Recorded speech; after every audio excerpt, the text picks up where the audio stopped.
Morne Morkel was an imposing fast bowler hailing from South Africa. Standing tall at 6 foot 5 inches, he was an imposing figure on the cricket pitch. Morkel's cricketing skills included height, raw pace, and the ability to extract steep bounce from various surfaces. Morkel's career spanning over a decade showcased not only his prowess as a bowler, but also his unwavering commitment to his team's success under the leadership of Graham Smith. Here we look at what made the South African quick such an intimidating bowler to face.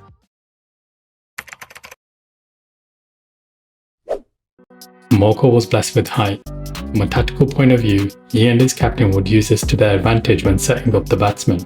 His height allowed him to generate extra bounce from the pitch, making it difficult for batsmen to judge whether to play forward or back. Due to his height, Morkel did not need to bowl many bounces, as deliveries from just short of a length would hit the batsman on the splice. Morkel easily pushed the batsman back onto the back foot. There are many batsmen that struggled to get into the line of the delivery. The challenge for him was to pitch the ball up further to get the batsman to nick off. In addition to his height, he had a high arm action, which meant the release point of the ball would be higher than his actual height. This in itself made it harder for the batsman to pick where the ball is being released from, sometimes losing the ball coming out from the side screen. Pace and hostility. With the natural ability of his height and bounce, the South African think tank under Graham Smith understood that Morkel was not going to be a typical pitch the ball up type of bowler. They instead stuck to Morkel's strengths and used him to soften up the batsmen for the likes of Pollock, Steyn, Intini and later Philander, although Steyn was no slouch in the pace department. There was a notorious spell in 2014 when Morkel went round the wicket to Michael Clarke and dished out a barrage of bouncers. Although this didn't bear fruition in terms of a wicket, it illustrates the awkward nature of Morne Morkel's bowling style. Speed and accuracy. When Morkel entered the international stage, he was known for his raw pace, hitting 140 plus.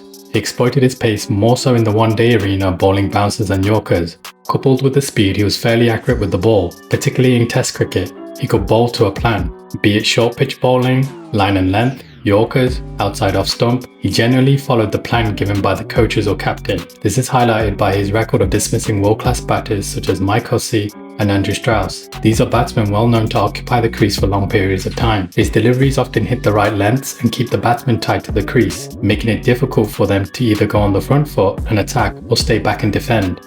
To add to the accuracy element, Morkel was very successful bowling around the wicket to left-handers. Again, this is highlighted by his record against Mike Hussey and Strauss. From around the wicket, he had the skills to angle the ball into the batsman and force them to play at the delivery, whereas if he was bowling over the wicket, the batsman could leave the delivery on length.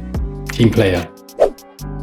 With Vernon Philander's introduction to the Test side, Morkel was changed from taking the new ball to first change after Steyn and Philander. Some players in this situation may have argued their own case to keep the new ball, as it's a big opportunity to take wickets with the ball likely to seam and swing more. But Morkel, on the other hand, just got on with the job knowing that Steyn and Philander would make best use of the new ball.